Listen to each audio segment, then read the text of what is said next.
नमस्कार, मैं अर्पित जैस। आप देख रहे हैं एंटरप्रेन्योर इंडिया टीवी। मिशन आत्मनिर्भर भारत, इस टॉपिक से, इस मिशन से हम हमेशा आपसे रूबरू होते आए हैं। लगातार हम आपको नए उद्योग, नए बिजनेस के बारे में बताते आ रहे हैं। ठीक उसी तरीके से आज हम बात करेंगे साइबर सिक्योरिटी पर। साइबर सिक्योरिटी एक अहम हिस्सा होता जा रहा है इंटरनेट का।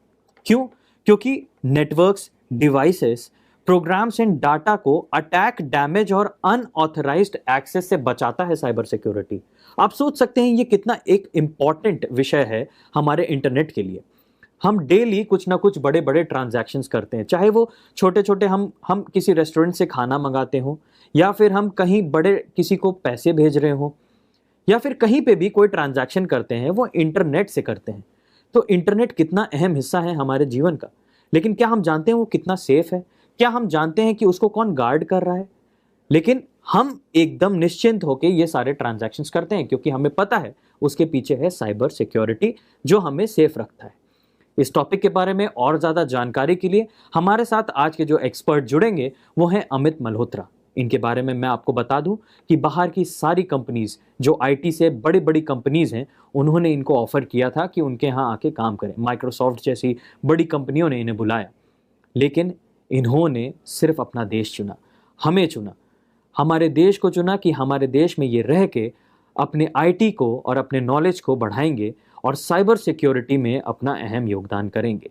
अभी कुछ दिन पहले ही हमें और आपको खबरें आ रही थी कि चाइना कुछ साइबर अटैक करने वाला है। ये सारी चीज़ों पे ध्यान रहता है साइबर सिक्योरिटी का। इसके लिए कई सारे सॉफ्टवेयर्स बनाए जाते हैं ताकि वो हमें गार्ड कर सके, हमारे डेटा को सेव कर सके। ज़्यादा जानकारी के लिए हम रुख करते हैं अमित मल्होत्रा जी की तरफ, जो हमें बताएंगे साइबर सिक्योरिटी के बारे में। Amit Malhotra ji, welcome to IIT. और आप अपनी कंपनी और अपने बारे में हमारे जो दर्शक है जो सुन रहे हैं उनको थोड़ा और बताएं। या मैम, मेरा नाम अमित मल्होत्रा है। मैं साइबर क्राइम इन्वेस्टिगेशन स्पेशलिस्ट हूँ। तो मैम, मैं अपना एक कंपनी रन करता हूँ, मासमेटिक साइबर फोरेंसिक। और मैम, साथ में मैं एक एनजीओ को रन करता हूँ, अखिल भारतीय साइबर सुरक्षा संगठन। तो इन दोनों कंपनियों के तहत मैं गवर्नमेंट को, प्राइवेट एजेंसीज को, सबको साइबर क्राइम का सॉल्यूशंस दे देता हूँ। तो साथ ही दिल्ली पुलिस में और हरियाणा पुलिस में, पंजाब पुलिस में, सारी पुलिस में, ऑल ओवर मीन्स इंडिया, सबको सॉल्यूशंस प्रोवाइड कराता हूँ मैं। ओके सर ने अपना इंट्रो दिया तो हमें पता चला कि सर कितना ना ही केवल प्राइवेटली बट गवर्नमेंट और जो डिपार्टमेंट्स हैं उनको भी सर्व कर रहे हैं इसे क्राइम को रोकने के लिए, इसके सॉल्यूशन प्रोवाइड करने के लिए। सर, एज एन ऑडियंस सबसे पहला मेरा ये सवाल होगा कि साइबर क्राइम बेसिकली है क्या, इसमें क्या क्या कैटेगरीज हैं? मैम, साइबर क्राइम बेसिकली वो क्राइम है जो कि इंटरनेट और कंप्यूटर्स के द्वारा किया गया क्राइम हो। क्योंकि देखिए, क्राइम तो आजकल बहुत प्रकार के होते हैं। किसी का मर्डर हो जाना, या रॉबरी, थेफ्ट, ये भी क्राइम है। लेकिन साइबर क्राइम वो क्राइम, स्पेशल क्राइम होता है जो कि कंप्यूटर सिस्टम्स का यूज लेके, अपना इलेक्ट्रॉनिक मीडिया का यूज लेके किसी भी क्राइम को अंजाम दिया दिया जाए, इंटरनेट के थ्रू या फिर कंप्यूटर्स के through. That is cyber crime. Ma'am, cyber crime की कैटेगरीज जो है, काफी सारी कैटेगरीज आती हैं। जैसे कि प्राइवेसी एक्ट होता है, किसी की भी निजी जानकारी को इकट्ठा करके ऑनलाइन कहीं पे भी डालना। या फिर आप देख सकते हैं कि कॉपीराइट भी साइबर क्राइम के तहत में आता है। और प्राइवेसी वायलेशन, किसी की प्राइवेसी को हार्म पहुंचाना या ब्लैकमेलिंग करना, that is also cyber crime. या denial of services, DDoS attack बोलते हैं, ये भी साइबर क्राइम का ही एक पार्ट है। मनी लॉन्ड्रिंग हो गया। तो इस टाइप के कई प्रकार के साइबर क्राइम के पार्ट्स हैं जो कि इनको हमने कैटेगरी वाइज बांट के इकट्ठा किया हुआ है कि ये साइबर क्राइम के अंदर इधर आते हैं, और जिनके ऊपर की आईपीसी की धारा 66A एप्लीकेबल होती है। तो उसके ऊपर हमारा ये साइबर क्राइम के ऊपर अंजाम दिया जाता है, जो भी कानून बना हुआ है। ओके, एज एन इंडिविजुअल को अगर मैं कंसिडर करूं तो उसके अगेंस्ट साइबर क्राइम क्या हो सकता है? Sorry ma'am? किसी पर्सन के अगेंस्ट साइबर क्राइम क्या हो सकता है? मैम देखिए, पर्सन के अगेंस्ट साइबर क्राइम ये है, अगर कोई पर्सन किसी की भी निजी जानकारी को लेकर इंटरनेट पे ऑल ओवर द मीडिया उसको थ्रू आउट करता है, या उसको ब्लैकमेल करता है, या उसकी प्राइवेसी को हार्म करता है, तो वो मैम साइबर क्राइम में एक एक अपराध है उसके लिए भी, चाहे वो कोई भी हो। तो किसी की भी चीज को, फोटो को, ऑडियो को, वीडियो को, क्लिप को चुरा के अपने पास रखना या बेचना या उसको कुछ भी यूज करना, वो भी एक साइबर क्राइम ही अपराध ही है मैम। तो कोई भी एक सिंगल पर्सन भी अगर इंटरनेट से लिंक्ड किसी भी अपराध को इधर अंजाम देता है तो वो साइबर क्राइम के दायरे में आता है। और हैरेसमेंट को क्या साइबर क्राइम की कैटेगरी में रखा जाता है? मैम हैरेसमेंट साइबर क्राइम की कैटेगरी में नहीं है। अगर हैरेसमेंट को हम लेते हैं कि अगर उसको प्राइवेसी एक्ट के तहत लिया जाता है, अगर वो हमारी निजी जानकारी को यूज करके उसको गलत उपयोग करता है तो वो इधर हैरेसमेंट और साइबर क्राइम का पार्ट बन सकता है। साइबर क्राइम इंडिविजुअल के केस में जैसे आपने बताया कि ये हो सकता है, ऐसी साइबर क्राइम क्या प्रॉपर्टी के अगेंस्ट भी हो सकता है? मैम प्रॉपर्टी के अगेंस्ट पॉसिबिलिटी यहाँ पे है, अगर हम किसी कॉपीराइटेड चीज को उठा के यूज करके उसका अगर गलत यूज करते हैं तो वहां पे साइबर क्राइम एप्लीकेबल हो जाता है। क्योंकि कुछ केसेस हमारे सामने आते हैं कि लोग साइबर क्राइम को ना लेके डुप्लीकेट पेपर्स बनवा के उनका यूज करते हैं, तो डुप्लीकेसी भी एक ना पार्ट है साइबर क्राइम का ही, क्योंकि वो कॉपीराइट एक्ट के अंदर आता है। तो कॉपीराइट एक साइबर क्राइम ही है। अच्छा, वो दोनों एक्ट के तहत गवर्न होगा, मतलब साइबर क्राइम और कॉपीराइट एक्ट दोनों के हाँ जी। तहत आएगा अगर कोई किसी के डॉक्यूमेंट, प्रॉपर्टी से रिलेटेड डॉक्यूमेंट को हैक करने की कोशिश करता है या डुप्लीकेशन करता है। ओके, साइबर क्राइम में एक हैकिंग टर्म हमने बहुत सुना है, और हम एज एन इंडिविजुअल अगर लेमैन की तरह बात करूं तो मुझे तो हैकिंग ही पता था कि साइबर क्राइम होता है। हैकिंग टर्मिनोलॉजी क्या है और ये मैम साइबर हैकिंग क्राइम के को अंतर्गत मैं कैसे पहले आता आपको बताना चाहूंगा कि हैकिंग क्या है। हैकिंग है कि किसी के भी सिस्टम में अनऑथराइज एक्सेस करना उसकी परमिशन के बिना। जरूरी नहीं है कि अगर हम किसी के सिस्टम में अनऑथराइज एक्सेस किया है हमने और हमने उसको कोई हार्म नहीं पहुंचाया तो वो साइबर क्राइम नहीं है। अगर हमने किसी के भी सिस्टम में अनऑथराइज एक्सेस किया है उसको और कोई भी इंफॉर्मेशन को चाहे नहीं भी लीक आउट किया तब भी वो एक साइबर क्राइम का पार्ट आता है और वो साइबर क्राइम है। और सबसे बड़ी बात ये ना होती है कि इधर हैकिंग कई प्रकार की ना होती है। पहले हमें जानना चाहिए कि कितने प्रकार के हैकर होते हैं हमारे सामने 3 मेन प्रकार के हैकर होते हैं। एक होते हैं व्हाइट हैट हैकर्स, जो कि हम लोग बोलते हैं इनको अपना एथिकल हैकर्स, जब पेनिट्रेशन टेस्टर्स, जब लाइसेंस पेनिट्रेशन टेस्टर्स।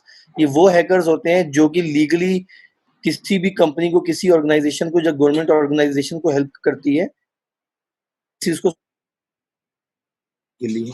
सेकंड आते हैं black hat hackers. Black hat hackers वो हैकर्स होते हैं जिनका कंटेंट टोटल इलीगल होता है, जिनका मतलब मोटिव ही इलीगल होता है कि उन्होंने गलत काम ही करने हैं, बैंक अकाउंट फ्रॉड्स या अपने इस टाइप के कोई भी काम। तो इस टाइप के फ्रॉड्स को जो भी करते हैं वो ब्लैक हैट हैकर कहलाते हैं। these होते हैं grey head hackers. Grey head hackers वो हैकर्स होते हैं जो कि व्हाइट हेड और ब्लैक हेड के बीच के हैकर्स होते हैं। होते तो व्हाइट हेड है लेकिन कभी कभार वो ब्लैक हेड हैकर्स का काम कर जाते हैं। तो इस टाइप से कैटेगरीज होती है हैकर्स की भी। सुसाइड हैकर्स होते हैं जो कि आधी अधूरी नॉलेज लेके हैकिंग को अटेम्प्ट करते हैं। तो जो व्हाइट हेड हैकर्स होते हैं वो खोते तो हैकर है, क्योंकि जब तक चोर को पकड़ने के लिए चोर की तरह नहीं सोचना पड़ेगा तो चोर को नहीं पकड़ सकते। तो इसलिए करना तो हैकिंग का ही काम पड़ता है, लेकिन लीगली कि किसी की परमिशन से करेंगे तो वो व्हाइट हेड हैकर कहलाता है। तो अगर व्हाइट हेड हैकर आप हो तो आप साइबर क्राइम के तहत में नहीं आते, क्योंकि आप परमिशन से काम कर रहे हैं। अगर आप दूसरी कैटेगरी के हैकर हैं तो आप एक हैकर कहलाते हैं, तो आप साइबर क्राइम के तहत में आते हैं। बहुत बार हमने सुना है कि गवर्नमेंट की कुछ जो सीक्रेट डॉक्यूमेंट्स हैं वो हैक हो गए हैं, चोरी हो गए हैं, और साइबर क्राइम जैसी जो टर्मिनोलॉजी वो हमारे सामने आती है। तो गवर्नमेंट के अगेंस्ट साइबर क्राइम अगर मैं बात करूं तो क्या क्या हो सकते हैं, कैसे होते हैं? मैम गवर्नमेंट के अगेंस्ट अगर साइबर क्राइम आप देखेंगे तो बहुत तरीके से साइबर क्राइम को अंजाम दिया जा सकता है। जैसा कि आप देखते हैं कि गवर्नमेंट की कई साइट्स चलते चलाते ही इधर हैकर्स उनको हैक कर लेते हैं और उनके ऊपर कोई भी कंटेंट को मॉडिफाई कर सकते हैं, डिलीट कर सकते हैं। ऐसे हमारी गवर्नमेंट की कुछ, जैसे कि एमएचए वगैरह की साइट्स हैं, उनके ऊपर हमारा कुछ काफी हद तक एक सीक्रेट डाटा पड़ा होता है। जैसे कि वहां पे जो भी एम्प्लॉयज होते हैं उनका नाम, एड्रेस, फोन नंबर, जो कोई भी ऐसी इंफॉर्मेशन, तो इस टाइप की इंफॉर्मेशन को अगर हैक कर लिया जाए तो हमारे देश के लिए एक बहुत बड़ा खतरा है। तो गवर्नमेंट की साइट्स को इधर एसएसएल सिक्योरिटी वगैरह प्रोवाइड करके अच्छे से बनाना चाहिए, एनक्रिप्शन लागू करके, ताकि हमारी साइट्स जितना ज्यादा हो सके सेफ रहें और कोई भी हैकर उनके ऊपर इधर हैकिंग अटेम्प्ट ना कर पाए। ये जो हैकिंग है, ये जो साइबर क्राइम्स आप बता रहे हैं, इसके अगेंस्ट में आज की डेट में लॉ है, और है तो इसकी क्या इम्पोर्टेंस है, क्या लॉ अवेलेबल है? मैम हैकिंग के ऊपर लॉ बना हुआ है, बहुत अच्छे प्रावधान दिए हुए हैं हमारी कानून के अंदर। लेकिन दिक्कत ये है कि ये जो हैकिंग है, ये प्रूफ करने के लिए प्रूफ नहीं हो पाती कि अगर किसी ने किसी के सिस्टम में अनऑथराइज एक्सेस किया है, तो इस चीज़ को प्रूफ करने के लिए हमारे पास कोई ऐसे साधन नहीं है प्रॉपर कि हम प्रूफ कर सके कि ये सामने वाला पर्सन हैकर है, इसने हमारे साथ हैकिंग अटेम्प्ट करी या इसने साइबर क्राइम करना चाहा। तो हमारे देश के पास अभी इतने प्रावधान नहीं है कि हम लोग साइबर क्राइम को इतनी ईज़िली सॉर्ट आउट कर सके, तो उसका सॉल्यूशन दे सके। अच्छा, यानी कि ट्रेस करना बहुत डिफिकल्ट होता है कि साइबर क्राइम अगर हुआ भी है तो उसको जो ट्रेस करना है कि किसने किया है वो हाँ जी। एक बहुत बड़ा चैलेंज ट्रेस है। करना अगर इसलिए मैम थोड़ा-सा टफ हो जाता है क्योंकि एक तो लोग आजकल ना प्रॉक्सी नाम की एक चीज़ होती है, प्रॉक्सी शायद आप लोग जानते होंगे सर। प्रॉक्सी वो चीज़ होती है कि अपने आप को रिप्रेज़ेंट करना किसी दूसरे की जगह पे। तो प्रॉक्सी को यूज़ करके लोग आजकल इंटरनेट चलाते हैं, तो ताकि हम बैठे इंडिया में, लेकिन हम अपने आप को शो करेंगे हम यूएस से हैं। तो हम इस टाइप की चीज़ें करके अगर यूज़ करते हैं तो हमें ट्रेसेबल और टफ हो जाते हैं, क्योंकि यार एकदम अनट्रेसेबल हो जाते हैं हम। अपने इधर ऑथराइज़ेशन को छुपा लेते हैं, अपने एक्सेस को छुपा सकते हैं हर चीज़ से। आपके ज़हन में कोई ऐसा केस होगा जो साइबर लॉस की इम्पोर्टेंस को बयां कर सके? साइबर क्राइम के केस में अगर मैं नेशनल ज्यूरिसडिक्शन की बात करूं तो कोई भी ऐसा एग्जांपल? मैम ऐसे कई केसेज़ हैं मेरे सामने। मेरी लाइफ़ का एक सबसे अच्छा केस आया था, जो एक अंकल जी थे, वो अपने टाइम पे साइबर क्राइम को बहुत अच्छे से नॉलेज ली थी उन्होंने। तो उन्होंने क्या किया था कि हर अकाउंट में से ₹1 चोरी करते थे हर महीने। तो ऐसे उनके पास काफ़ी सारे अकाउंट्स थे, तो वो हर महीने सबके अकाउंट में से ₹1-1 निकाल लेते थे। तो जब हमने इन्वेस्टिगेट किया, उसको इंटेरोगेट किया, तो इंटेरोगेट के बाद हमारे सामने उनके आईपी एड्रेसेस वगैरह आए और काफ़ी चीज़ें सामने आई और सिमिलर ऐसे 5-6 अकाउंट्स आए। तो हमने इंक्वायरी करी तो उनके साथ भी सेम चीज़ हो रही थी। तो जब हमने पूरा इन्वेस्टिगेट किया तो हमारे सामने आया कि वो अंकल जी सबके अकाउंट में से हर महीने ₹1 अपने अकाउंट में ट्रांसफ़र करते थे और इस टाइप से उनकी लाखों में इनकम हो गई थी एक 1 महीने की। कि मतलब विद इन नेशनल ज्यूरिसडिक्शन भी केसेस हैं जो शायद हमें इतना पढ़ने को नहीं मिलते, या हम शायद न्यूज़पेपर पढ़ते समय इतना ध्यान नहीं देते, न्यूज़ पे भी इतने हाईलाइटेड नहीं रहते अनटिल अनलेस कोई यस मैम। बड़ा क्राइम हो, हाँ जी। जैसे डिफेंस से रिलेटेड कोई क्राइम हो या उससे, तो उससे पहले मतलब जनरली नजरों में या हेडलाइंस पे नहीं आते ऐसे क्राइम्स। मैम बेसिकली क्या है कि लोग ना जागरूक नहीं है अभी साइबर क्राइम को ना लेके, तो इसलिए बहुत बड़ी दिक्कत है। और वो अगर सोचते हैं अगर साइबर क्राइम का कोई केस भी हाईलाइट हो जाए, तो ना सोचते हैं हमारे काम का नहीं है ये, लेकिन उनको ये नहीं पता कि ये एक आने वाले कल की चुनौती है। आने वाले कल में हम सबने इसी से जूझना है, हमें अपने आप को अभी से सिक्योर करके चलना पड़ेगा। जी, जनरली लोग फेसबुक हैकिंग पे ही as an cyber crime yes. Consider करते हैं और जनरल टर्मिनोलॉजी पे हम लोग इतना ध्यान नहीं देते कि एक बहुत बड़ी दिक्कत हो सकती है ऐसे क्राइम से। कोर्ट में ऐसे क्राइम को कैसे डील किया जाता है? मैम कोर्ट में इस टाइप के क्राइम्स को लेके जाया जाता है, तो हमारी दिल्ली पुलिस की कुछ फोरेंसिक लैब्स होती हैं, जिनको इधर एफएसएल बोलते हैं, फोरेंसिक साइंस लेबोरेटरी। तो वहाँ पे जाके हर चीज़ को वेरीफाई किया जाता है। जैसे कि फोरेंसिक का मतलब होता है कोई अगर इमेज खींची है, उस इमेज के बैकग्राउंड पे हम लोग जाके देखते हैं कि इधर इमेज कब खींची गई, कहाँ पे खींची गई, इसकी लोकेशन क्या है, कौन से फ़ोन से या कैमरे से खींची गई और कितने टाइम पे खींची गई। तो अपने इस टाइप की कुछ फोरेंसिक से हमें कुछ डिटेल सामने आ जाती हैं, तो हम ऐसे इन्वेस्टिगेट कर पाते हैं। सपोज दैट किसी ने फेसबुक के पे किसी की फोटो डाल दी और एक वो गलत कंटेंट उसके ऊपर लिख दिया, तो उस चीज को हम लोग फोरेंसिकली उसको देखेंगे और देख के कि ना ये वाली फोटो कब खींची गई, कहाँ पे खींची गई, कौन सी लोकेशन से खींची गई। लोकेशन के अंदर हमारे पास लैटिट्यूड लॉन्गिट्यूड आ जाता है, उस लोकेशन को हम लोग उठा के उसको इन्वेस्टिगेट करते हैं, तब हमारे सामने चीजें सामने आती हैं कि ये चीज होती है। तो वही चीज एक फोरेंसिक लैब अगर अपना स्टैम्प मार के दे देती है, तो वही कोर्ट में प्रूव होता है और उसी के बिहाफ पे आगे केसेस चलते हैं। ओके। जनरली जब भी ऐसी कोई हैकिंग या ऐसा कोई क्राइम सामने आता है तो हमारा नॉर्मली जो रिएक्शन रहता है वो यही होता है कि अगर फेसबुक अकाउंट हैक हो गया है तो दूसरा क्रिएट कर देंगे, उसको हटा देंगे, या बैंकिंग के कोई ट्रांजैक्शंस बहुत बार सुनने में आए हैं कि हैक हो गए या कुछ हो गए, तो हम सावधान हो जाते हैं बट हम एक्शंस नहीं लेते इसके अगेंस्ट। तो बस यही जानना चाहूंगी मैं आपसे कि फाइट कैसे करें इन साइबर क्राइम के अगेंस्ट? मैम साइबर क्राइम के इधर अगेंस्ट फाइल करने के लिए हमारे यहाँ पे दिल्ली पुलिस के काफ़ी सारे साइबर सेल्स खुल गए हैं, तो आप वहाँ पे जाके भी डायरेक्ट फाइल कर सकते हैं, और ऑनलाइन भी काफ़ी साइट्स हैं दिल्ली पुलिस की, जहाँ पे आप साइबर क्राइम को डायरेक्ट फाइल कर सकते हैं। तो साइबर क्राइम को फाइल करने के लिए बहुत अच्छा सिस्टम हो गया, हर थाने में भी आप साइबर क्राइम को फाइल कर सकते हैं, वो आपकी फाइल को आगे साइबर क्राइम सेल में फॉरवर्ड कर देते हैं, और उसके ऊपर आपको पूरा रिप्लाई दिया जाता है, सारा इन्वेस्टिगेट किया जाता है।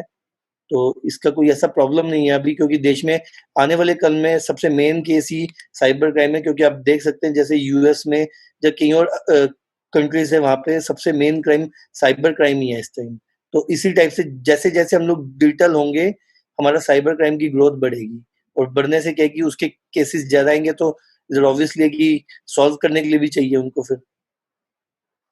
साइबर क्राइम के अगेंस्ट फाइट करने के लिए एक मतलब ऑनलाइन कोई सिस्टम है, हर जगह ये फैसिलिटी अवेलेबल रहेगी मतलब? मैम साइबर को सॉल्व करने के लिए पुलिस को है इंटेरोगेट करना पड़ता है। सबसे पहले जानने पड़ते हैं कि जो क्राइम हुआ, तो यूआरएल्स क्या होते हैं। यूआरएल एक बहुत इंपॉर्टेंट चीज होती है जो हमारे ऊपर एड्रेस बार में आता है। तो यूआरएल देख के पहले तो हमें मालूम इधर होना चाहिए कि कौन सी साइड से क्राइम हो रहा है, कौन सी साइड पे क्राइम हो रहा है। उसके बाद यूआरएल्स उठा के हर बंदे की एक प्रोफाइल पिक्चर का, जब प्रोफाइल का एक अलग यूआरएल होता है, उसको उठा के बेसिकली आगे फेसबुक में, व्हाट्सएप में जो भी हमारा नोडल ऑफिसर होता है उसको भेजा जाता है। तो नोडल ऑफिसर हमें पूरी इन्फॉर्मेशन प्रोवाइड करता है, जैसे कि आईपी लॉग्स हो गए या कॉल लॉग्स हो गए, इस टाइप की इन्फॉर्मेशन। तो उन इन्फॉर्मेशन को उठा के हम लोग फिर उसके ऊपर इन्वेस्टिगेट करते हैं। इन्वेस्टिगेट करने के बाद हमें सामने आता है, लेकिन इन चीज़ों में थोड़ा टाइम कंज्यूम हो जाता है, क्योंकि हमारे पास अपना कुछ नहीं है दिल्ली पुलिस पे, तो हमें डिपेंड होना पड़ता है नोडल ऑफिसर्स पे। अगर कोई एथिकल हैकर इस चीज को कर भी सकता है, तो वो नहीं काबिल है। क्यों? क्योंकि वो कोर्ट में प्रूफ नहीं माना जाता। कोर्ट मानती है उस चीज को जो कि नोडल ऑफिसर भेजेगा या एफएसएल भेजेगी। अभी हमने साइबर क्राइम पे आपसे जानकारी प्राप्त करी। इस साइबर क्राइम को रोकने के लिए साइबर सिक्योरिटी की टर्मिनोलॉजी भी सामने आती है, तो कैसे हम ये साइबर सिक्योरिटी को अप्रोच करें, क्या अच्छा फॉर्म होता है इसमें? मैम साइबर क्राइम को रोकने के लिए साइबर सिक्योरिटी का एक बहुत बड़ा रोल है। तो साइबर सिक्योरिटी जो है अपने आप को वर्चुअली ऑनलाइन सेव करना, और रियल में अपने आप को सेव करना ऑनलाइन। तो रोकने के लिए क्या है कि हमारे पास काफ़ी सारी चीज़ें हैं, जैसे कि किसी भी अननोन यूआरएल पे क्लिक ना करें। किसी के भी द्वारा कोई भी अननोन पर्सन हमें कोई अगर मेल भेजता है या मैसेज करता है, हम लोग अवॉइड करें उसको रीड करने से, क्योंकि कुछ ऐसी चीज़ें होती हैं कि हम लोग अगर अननोन मैसेजेस को रीड करते हैं तो हमारे फ़ोन में कोई एक स्पाईवेयर या रैट एंटर कर जाता है। एंटर करने के बाद हमारे पूरे फ़ोन का एक्सेस सामने दे देता है वो। तो उससे क्या है कि हमारी प्राइवेसी तो बिल्कुल ही ठप होगी। तो हम लोग इस टाइप से साइबर क्राइम का शिकार हो सकते हैं। तो हमें ऑनलाइन सेफ्टी से चलना चाहिए। इंटरनेट ज़रूरी है, लेकिन ज़रूरी के साथ-साथ उसको चलाने के लिए हमें खुद को सिक्योर करना पड़ेगा। खुद को साइबर के प्रति अवेयर करना पड़ेगा। इसमें बेस्ट वे क्या है अपने आप को ट्रेन करने का फॉर साइबर सिक्योरिटी? मैम इसमें कुछ कोर्सेज होते हैं एथिकल हैकिंग के।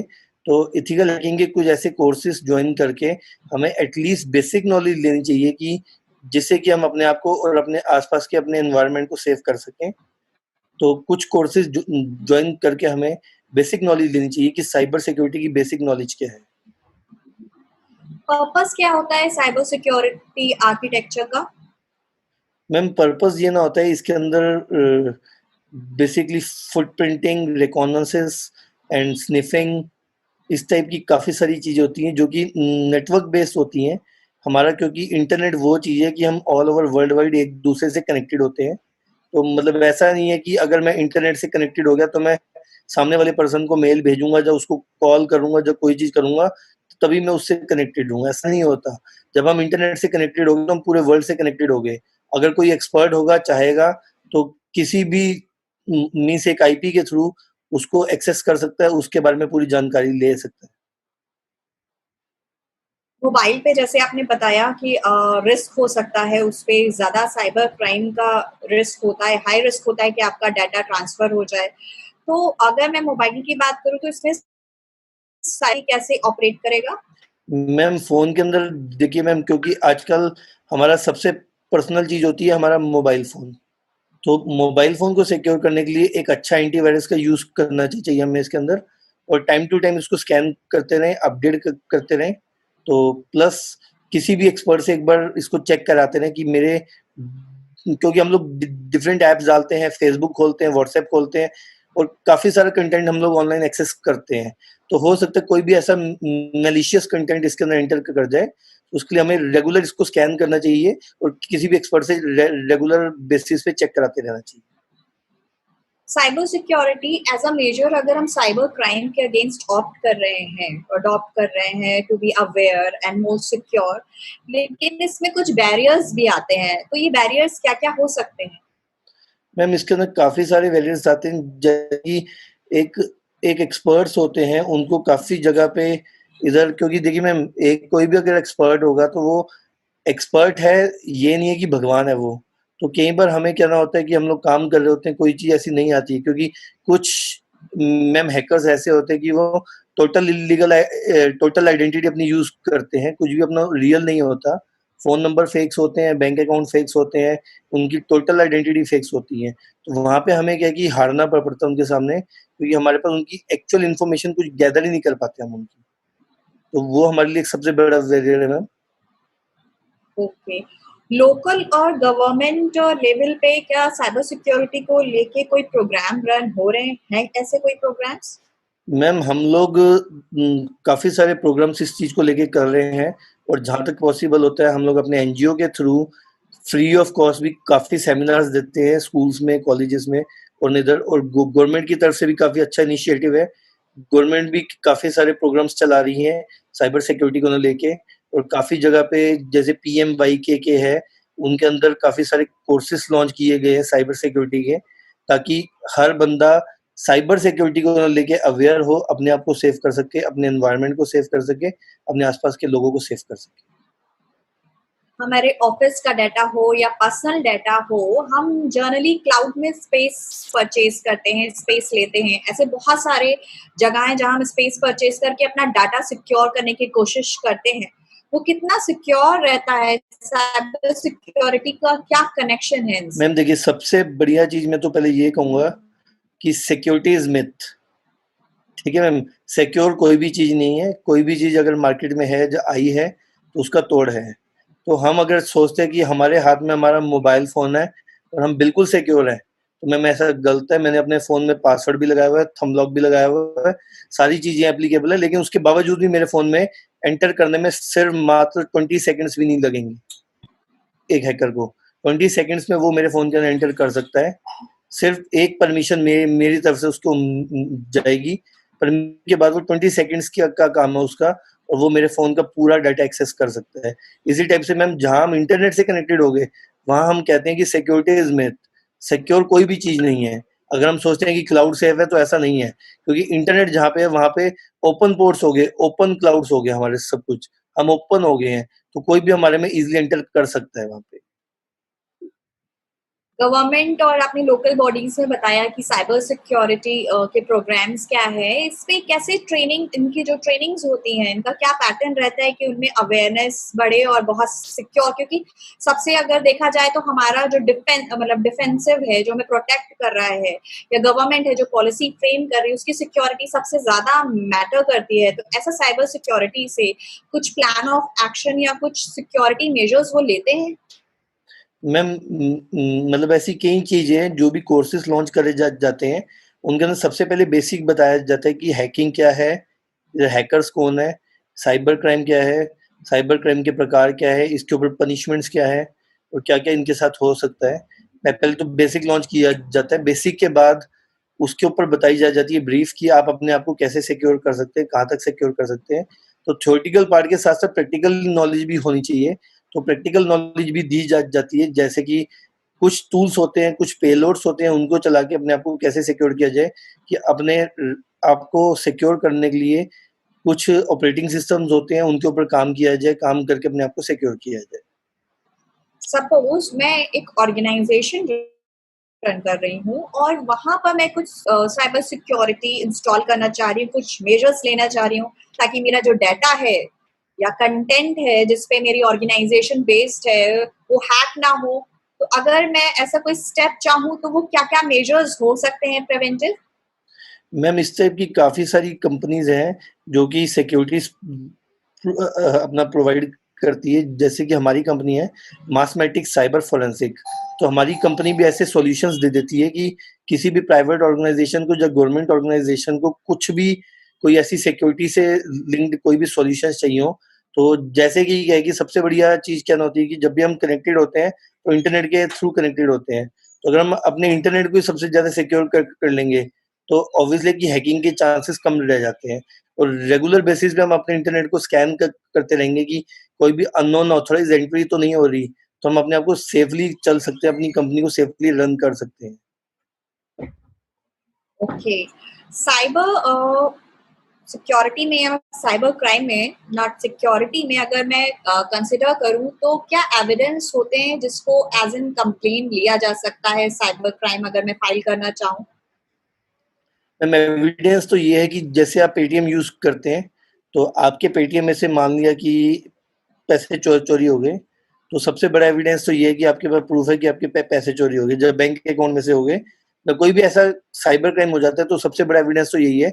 लेकिन इन्वेस्टिगेशन के दौरान जो भी चीज़ें सामने आएँगी कि अगर किसी के अकाउंट में पैसा ट्रांसफ़र हुआ है, उसका अकाउंट की डिटेल्स आ जाती है और पर्सन हमें मिल जाता है, तो सबसे बड़ा एविडेंस तो वो है।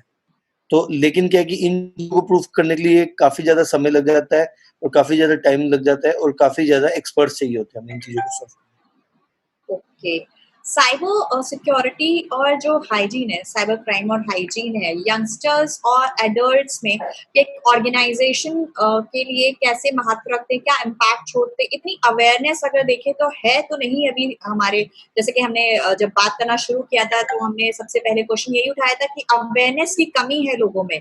लेकिन अगर हम उनको अवेयर करना चाहें, क्योंकि सबसे ज्यादा नेट और आजकल तो लॉकडाउन की वजह से सबसे ज्यादा जो यूसेज हो रहा है डाटा कंजम्पशन का, वो यंगस्टर्स ही कर रहे हैं। तो उनमें क्या अवेयरनेस होनी चाहिए कि वो इस क्राइम के अगेंस्ट थोड़ा सा सतर्क रहें? मैम साइबर क्राइम से इधर अपने आप को अवेयर करने के लिए सबसे बढ़िया तरीका है मैम, खुद आपको सोच के चलना पड़ेगा। किसी भी अननोन सोर्सेज़ को नहीं क्लिक करें मैम, कोई भी अननोन फाइल आती है उसको ना खोलें, कहीं से भी अननोन एंट्री होने का चांस है तो उसको ना खोलिए और अपने सिस्टम के अंदर एक अच्छा एंटीवायरस को यूज़ कीजिए और अपने आप को सिक्योर करने के लिए ऑनलाइन जैसे इंटरनेट बैंकिंग वगैरह का यूज़ कम से कम कीजिए और किसी को भी पेमेंट देने से पहले या किसी के भी फ़ोन कॉल्स को आने से पहले ध्यान से सुनिए, ध्यान से समझें, तब उसके ऊपर एक्शन लीजिए। क्योंकि आजकल जनरली लोग क्या ना होते हैं कि इतने भावुक हो जाते हैं कि कोई भी कॉल्स आती हैं तो एकदम उठा के अपना ओटीपी बता देते हैं, सोचते भी नहीं है। तो अगर ऐसी सिचुएशंस में उनके साथ साइबर क्राइम हो जाता है, तो उसके लिए हम लोग भी क्या कर पाएँगे, खुद अगर आप अपने फ़ोन का ओटीपी बता देंगे, तो हम कहाँ तक आपको सिक्योर करेंगे। तो यही कहूँगा, अपनी अवेयरनेस अपने हाथ के अंदर है, तो हम अपने हाथ में जितना सोच के चलेंगे, उतनी हम अपने आप को और अपने आस-पास के एनवायरनमेंट को सेफ कर सकते हैं। हम जब भी कोई एक नई ऐप या कोई डाटा एक्सेस करते हैं तो वो हमसे हमेशा हमारी पर्सनल इंफॉर्मेशन कैप्चर करता है, जो हमें नॉर्मली फिल करनी होती, मैंडेटरी कॉलम होता है उसका। और कई बार हमने देखा है हमें उसके टर्म्स एंड कंडीशन, फोटोग्राफ्स, मतलब अगर आप फोन से लॉगिन कर रहे हैं किसी चीज को, ऐप को इंस्टॉल कर रहे हैं, तो वो आपसे ही सारा एक्सेस मांग लेता है और आपका ही वो डाटा आपके मोबाइल के अंदर एंटर कर जाता है। ऐसे में क्या हमें ध्यान रखना चाहिए हम कितना एक्सेस दें या दे भी ना दें? मैम बेसिकली क्या है कि ऑनलाइन जब भी आप कोई ऐप को डाउनलोड करते हैं, तो वो ऐप आपसे सारी परमिशंस ले लेती है, आपके कैमरे की, आपकी लोकेशन की, आपके कॉन्टैक्ट्स की सारी इन्फॉर्मेशन गैदर कर लेती है। अब सारी इन्फॉर्मेशन गैदर करने के बाद आपका डाटा पूरा का पूरा उनके हाथ में होता है, पूरा का पूरा डाटा आपका फेच हो जाता है। लेकिन वो कंपनीज़ ऐसा नहीं करती हैं, वो कंपनीज़ इस डाटा को डार्क वेब होता है, एक एक जगह है डार्क वेब जहाँ पे कि टोटल इल्लीगल कंटेंट और सारी ड्रग ट्रैफिकिंग वगैरह सब कंटेंट अवेलेबल होता है, सारे इधर हैकर्स उधर अवेलेबल होते हैं, तो वहाँ पे आपके डाटा को बेचा जाता है। जैसे आपने देखा होगा आपको कई बार कॉल्स आती हैं कि आपने इंश्योरेंस कराना है, आपने ये कराना है, जिस चीज़ की आप ज़्यादा इंक्वायरी करते हैं, जिस चीज़ के लिए ज़्यादा सोचते हैं, तो वही चीज़ें होगी कॉल्स आनी आपको चालू हो जाती है। तो ये सारा डाटा क्या आपका डार्क वेब पे सेल आउट होता है कौड़ियों के भावों में, तो वहाँ पे आपका पूरा डाटा की अवेलेबिलिटी होती है उधर। ओके, मतलब डेटा कलेक्ट करके ये इसको सेल करते हैं अलग अलग एजेंसीज में यस जो मैम। आप सबसे ज्यादा सर्च कर रहे हो। यस सोशल प्लेटफॉर्म में, सोशल मीडिया प्लेटफॉर्म में हाईली एक्टिव होते हैं हम लोग, वहां भी साइबर क्राइम का रिस्क बहुत ज्यादा होता है, क्योंकि आप जब भी किसी सोशल प्लेटफॉर्म में जा रहे होते हैं, वो भी आपकी पर्सनल इंफॉर्मेशन और आपकी चीजों का एक्सेस मांगता है। वहां किन चीजों का ध्यान रखना चाहिए हमें? मैम देखिए, बेसिकली क्या है कि जो हम इंटरनेट चलाते हैं ये एक वर्चुअल वर्ल्ड है, तो यहाँ पे क्या है कि हम एक दूसरे को जानते नहीं हैं, कौन कहाँ से है क्या है हमें नहीं पता है। सिर्फ हम इंटरनेट से कनेक्टेड करते हैं और सामने वाले को रिक्वेस्ट भेजते हैं, उससे बात करते हैं, उसको देखते हैं, सब करते हैं, लेकिन हमें नहीं पता होता कि कौन है वो। तो एक ये मैन मेड थिंग्स है कि हमने एक इंटरनेट बनाया, उसके ऊपर हम लोग कनेक्टेड हैं और कनेक्ट होकर हम लोग उसको चला रहे हैं। तो हम क्या है कि मैन मेड थिंग के ऊपर डिपेंड होते हैं।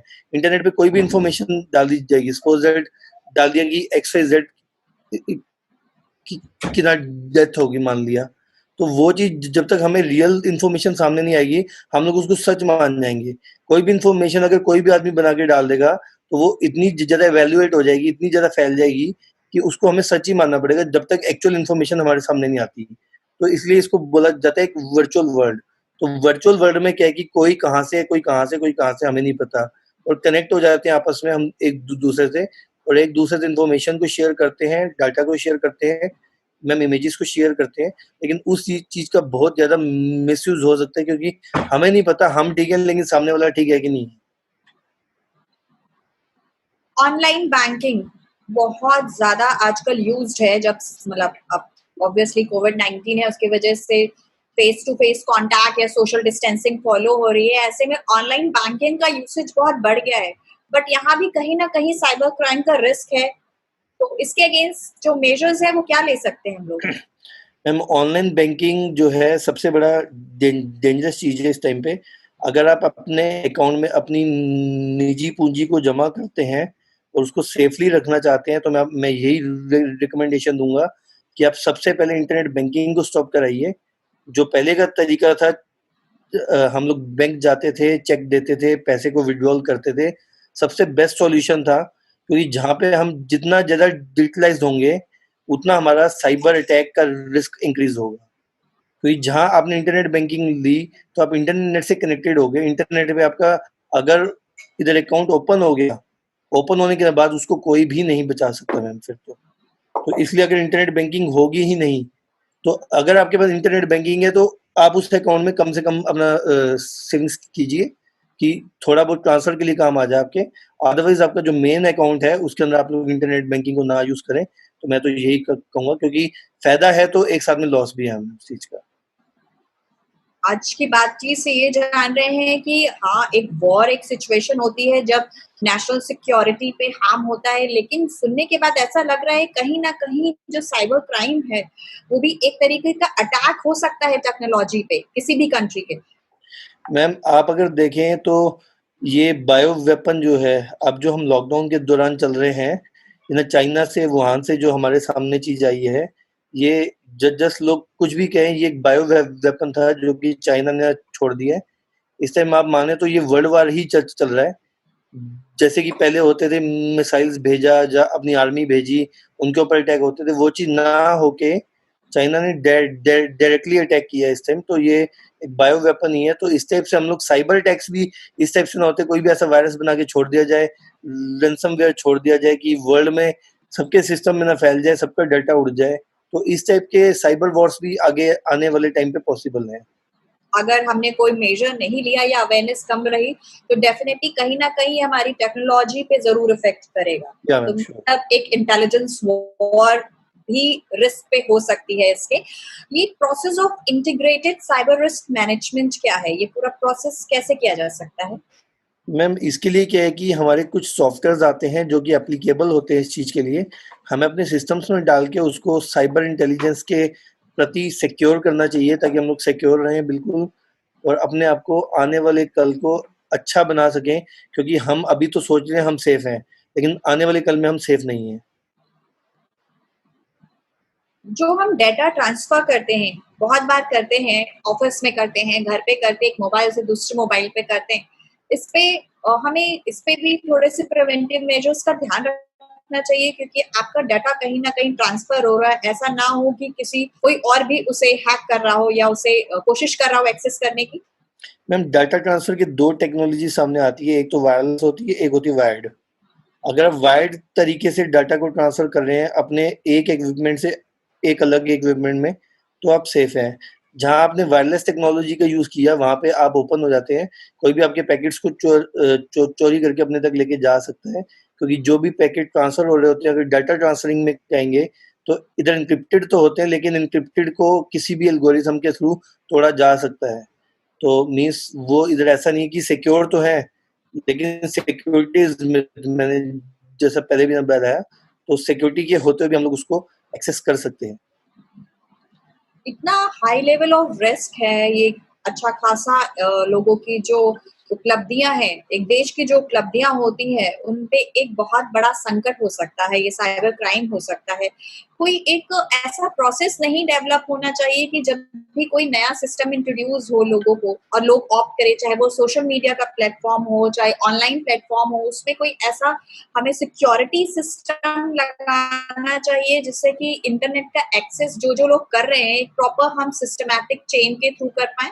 मैम मैं तो कहता हूँ गवर्नमेंट को ना इनिशियली कुछ ऐसे स्टेप्स उठाने चाहिए, जैसे कि हमें एक आधार कार्ड इशू होता है, तो ना इस टाइप से जो भी इंटरनेट चलाता है उसको भी एक टोकन नंबर जनरेट हो, ताकि वो नंबर उसकी पहचान हो, ताकि वो कोई भी क्राइम करता है तो उसका टोकन एक्सेस सब जगह इधर हाईलाइट हो, ताकि हम उसको पकड़ सके, उसको पहचान सकें। लेकिन ऐसा कोई भी इनिशिएटिव गवर्नमेंट की तरफ से या किसी भी कंट्री की तरफ से अभी तक नहीं है कि इंटरनेट पे जो भी आ गया तो वो इधर एनोनिमसली उस चीज को सर्व कर सकता है।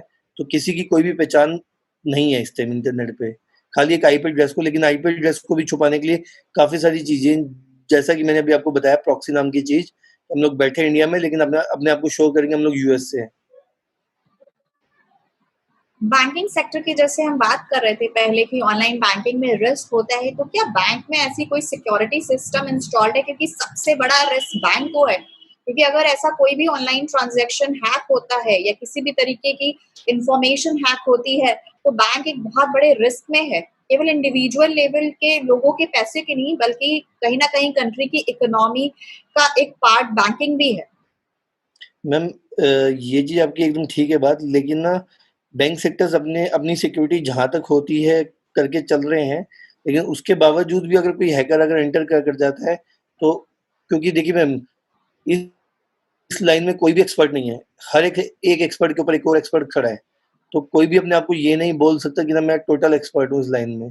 तो मैम इस लाइन में क्या है कि अगर कोई चीज का सॉल्यूशन प्रोवाइड करता है लेकिन उस चीज का कोई तोड़ करके उसके अंदर एंटर कर जाता है, तो मैम वो भी अपने आप को कहाँ तक सेफ करेगा? क्योंकि मैम सिक्योरिटी नाम की चीज तो बस एक वो बोलने की है, लेकिन एक्चुअल में देखा जाए तो सिक्योरिटी कुछ भी नहीं है इस चीज में, क्योंकि जहां आप इंटरनेट पे आ गए वहां पे सिक्योरिटी खत्म ही हो जाती है एकदम। ब्लॉकचेन एक और टर्मिनोलॉजी है जिसके बारे में सुना जाता है, उसकी भी क्लैरिटी थोड़ी सी कम है। क्या ये साइबर क्राइम को रोकने में इसका कोई योगदान हो सकता है? मैम ब्लॉकचेन हो गया, उसका काफी सारे अच्छे सॉल्यूशंस हैं, तो साइबर सिक्योरिटी को ना लेके आर्टिफिशियल इंटेलिजेंस भी, इधर हडूप, अपना बिग डाटा, ब्लॉकचेन सब लोग लग रहे हैं, तो इसके ऊपर सॉल्यूशंस प्रोवाइड करना चाह रहे हैं। तो साइबर सिक्योरिटी के अंदर काफी सारे ऐसे मैम इनिशिएटिव गवर्नमेंट के द्वारा भी उठाए जा रहे हैं। आगे जाके इस टेक्नोलॉजी को यूज करके आगे बहुत अच्छे एक्सेस में इन चीजों का सॉल्यूशन दिया जाएगा, क्योंकि आने वाले टाइम पे साइबर अपराध बहुत ज्यादा बढ़ जाएगा, तो सॉल्यूशन भी साथ में फिर देना पड़ेगा कोई। साइबर क्राइम और साइबर सिक्योरिटी के बारे में जाना, तो अब मुझे ऐसा लग रहा है जो हैकर्स होते हैं जो ये हैक करना चाहते हैं, कई बार तो बहुत बार ऐसा सामने आया है कि जो यंगस्टर्स हैं उन्होंने केवल ट्राई करने में ही इंफॉर्मेशन हैक कर लिया, जस्ट फॉर फन चेक कह सकते हैं या अपनी नॉलेज चेक करने के लिए, और कई बार ये एक सीरियस ऑफेंस होता है। इनकी जो बिहेवियरल स्टडी होती है उसे कैसे एनालाइज किया जाता है कि ये जो पर्सन है इसने जिससे इंफॉर्मेशन हैक करी है, इज ही अ क्रिमिनल और इससे जस्ट एज एन फन और इसने अपने आप को एक्सप्लोर करने के लिए ही हैक किया हुआ है? नहीं मैम, हैकर्स जो ना होते हैं, कई प्रकार के हैकर्स होते हैं और सबकी थिंकिंग अलग अलग होती है। मैम इधर हैकर्स होते हैं, इधर हैकिंग करते हैं सिर्फ शो ऑफ के लिए, अपने आप। कोई अपने अपने बारे में बताने के लिए हैकिंग करते हैं, कोई अपनी कहीं न कहीं भड़ास निकालने के लिए हम हैकिंग करते हैं। कई हैकर्स होते हैं कि अपने आप को दुनिया को दिखाने के लिए कि मेरे को इतना कुछ आता है, हम इसलिए हैकिंग करते हैं। कई हैकर्स होते हैं बदला लेने के लिए हैकिंग करते हैं। तो हम हैकर की ये माइंड को पढ़ नहीं सकते कि वो किस कारण कर रहा है, क्यों आइडिया होता है कि मनी मेकिंग, कि गलत काम करके पैसे वाली पर्सनैलिटी किस टाइप की हैक मतलब उसके माइंड में क्या है चल रहा है।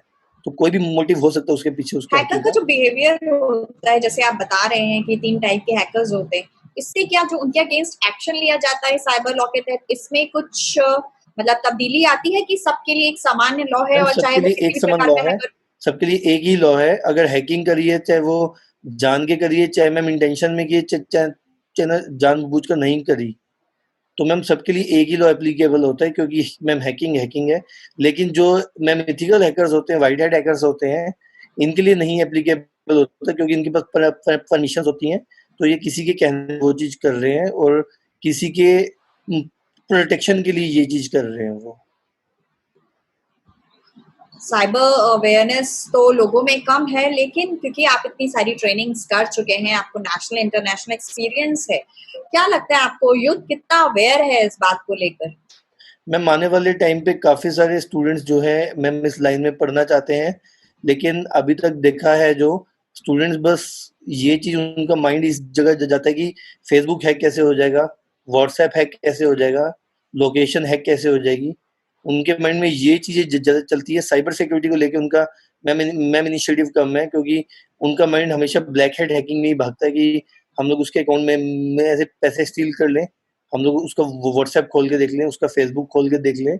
तो आजकल का यूथ जो है इस टाइप पे ज़्यादा सोच रहा है इंस्टेड ऑफ साइबर सिक्योरिटी। अगर वो सोचे कि हमें अपने आप को और अपने देश को सिक्योर करना है, तो वो बहुत आगे बढ़ सकते हैं खुद भी, और अपने आसपास के लोगों को भी बहुत आगे बढ़ा सकते हैं। मतलब क्राइम्स की तरफ ज्यादा अटैक होते हैं इंस्टेड ऑफ सिक्योरिटी। ऑब्वियसली आपको जिस चीज के लिए मना किया जाता है उसकी तरफ आपका इंटरेस्ट ज्यादा आता है, ये नेचुरल हैबिट है, बट ये कहीं ना कहीं आगे जाके रिस्क कर सकता है। मैं ये जानना चाहूंगी, पूरा प्रोसेस समझा हमने और साइबर क्राइम को भी समझा और सिक्योरिटी को भी जाना कि प्रिवेंटिव मेजर्स कैसे ले सकते हैं। अगर क्योंकि institute for industrial development opportunities की बात करता है, तो अपॉर्चुनिटीज की बात करूं तो एज एन एंटरप्रेन्योर, क्या साइबर क्राइम में सिक्योरिटी में कोई एंटरप्रेन्योरशिप मॉडल एग्जिट करता है, उसमें कुछ है स्कोप? और अगर मैं एज एन जॉब अपॉर्चुनिटी देखूं तो उसमें कितना स्कोप है? मैम जॉब अपॉर्चुनिटी देखते हो तो काफ़ी ज़्यादा स्कोप है, क्योंकि पुलिस स्टेशन के अंदर, साइबर सेल्स के अंदर आज तक कोई भी मैम इतने ट्रेनिंग करके आते नहीं है लोग। तो कोई भी मैम इधर एक्सपर्ट्स नहीं है काफ़ी। तो दिल्ली पुलिस ने भी काफ़ी सारी जॉब्स दी हैं एक्सपर्ट्स के लिए, कि जो भी इस टाइप के एक्सपर्ट्स हो उनके लिए वेलकम है। और मैम आने वाले टाइम पे हमारी इंडिया जो है अपनी खुद की साइबर आर्मी बनाने जा रही है। तो साइबर आर्मी बनने के बाद काफ़ी अच्छे जॉब्स के ऑप्शंस हैं। और अगर आप इंडिया से बाहर अभी भी देखें तो काफ़ी सारी साइबर की जॉब्स हैं, और अच्छे अच्छे पैकेजेस हैं। मतलब ऐसा नहीं कि छोटे मोटे पैकेजेस हैं, अच्छे अच्छे पैकेजेस हैं। इंडिया में क्या है कि अभी साइबर को लेके इतना मैम नहीं किए गए, इतने लोग जागरूक नहीं है। तो डाटा भी इतना इम्पोर्टेंट नहीं है इंडिया में। बाहर डाटा की वैल्यू है, अगर डाटा ब्रीच होता है तो उसकी बहुत अच्छी वैल्यू है बाहर। लेकिन इंडिया में अगर हमारा डाटा चोरी हो जाता है तो हम लोग 2 दिन अफसोस मनाएंगे, उसके बाद शांति से बैठ जाते हैं, चल उड़ गया, फिर से काम हो जाएगा, फिर से फाइल बना लेंगे, जब भूल जाएंगे कि डाटा उड़ गया। लेकिन बाहर डाटा की एक अपनी इंपॉर्टेंस है, अपनी वैल्यू है। तो डाटा को सिक्योर करने के लिए साइबर सिक्योरिटी का यूज होता है। तो इंडिया में वो चीज़ अभी नहीं है। तो मैम जैसे कहते हैं ना, एक जादूगर जादू दिखाता है, तो ना उस टाइप से एक साइबर एक्सपर्ट जो ना होता है, वो कोई ऐसी चीजें करता है कि वो एक जादू के समान ही होती है। तो कुछ लोग होते हैं इसकी तरफ अट्रैक्ट होकर साइबर सिक्योरिटी में जाते हैं, और कई लोग होते हैं इसके ऊपर अट्रैक्ट होके गलत कामों में जाते हैं, कि बैंक अकाउंट इधर हैक करने, जा कोई भी ऑनलाइन मैलिशियस एक्टिविटी को करना। हर सिक्के के दो पहलू होते हैं, अच्छा और बुरा। ये तो आप पे डिपेंड करता है आप कौन सा पहलू चुनना चाहेंगे। इंटरप्रेन्योर के लिए कोई इंटरप्रेन्योरियल अपॉर्चुनिटी है क्या? प्राइवेट कंपनीज या एजेंसीज को इन्वॉल्व करते हैं ऐसी साइबर सिक्योरिटी मिशंस पे? मैम गवर्नमेंट जॉब्स भी काफ़ी अवेलेबल है, क्योंकि हर जगह हर कंपनी को एक साइबर एक्सपर्ट चाहिए जो कि उनके सर्वर्स को, उनके डाटा को सिक्योर कर सके, तो उनकी साइट्स को सिक्योर कर सके। तो हर जगह पे इन्वेस्टिगेशन के लिए एक साइबर एक्सपर्ट की नीड होती है। तो हर कंप्यूटर सिस्टम्स के बैकएंड पे एक साइबर एक्सपर्ट बैठा होता है। जो साइबर एक्सपर्ट होता है ये एक प्रोग्रामर से, एक वेब डेवलपर से और एक कंप्यूटर हार्डवेयर इंजीनियर से ऊपर आता है। तो इन चीज़ों को मिला के एक साइबर सिक्योरिटी एक्सपर्ट बनता है, तो जो कि इन तीनों से ऊपर होता है। तो हर कंपनी को इन तीनों के साथ-साथ एक साइबर एक्सपर्ट की भी रिक्वायरमेंट है, ताकि आने वाले टाइम पे अपने सर्वर्स को, अपने डेटा को, अपने आप को सेव कर सकें। तो काफ़ी सारी गवर्नमेंट और प्राइवेट जॉब्स अवेलेबल हैं और अच्छे-अच्छे पैकेजेस अवेलेबल हैं। तो ये थे अमित मल्होत्रा, जिन्होंने हमें साइबर सिक्योरिटी के बारे में काफ़ी अहम जानकारियां दी। अगर आपकी भी कोई सवाल है तो आप हमारे वेबसाइट www.iid.org.in पर जाकर अपने सवालों के जवाब प्राप्त कर सकते हैं। साथ ही साथ आप हमारे हेल्पलाइन नंबर पर कॉल करके जानकारी प्राप्त कर सकते हैं। एंटरप्रेन्योर इंडिया टीवी पे कल शाम फिर 7 बजे हम मिलेंगे एक नए टॉपिक के साथ। तब तक के लिए नमस्कार।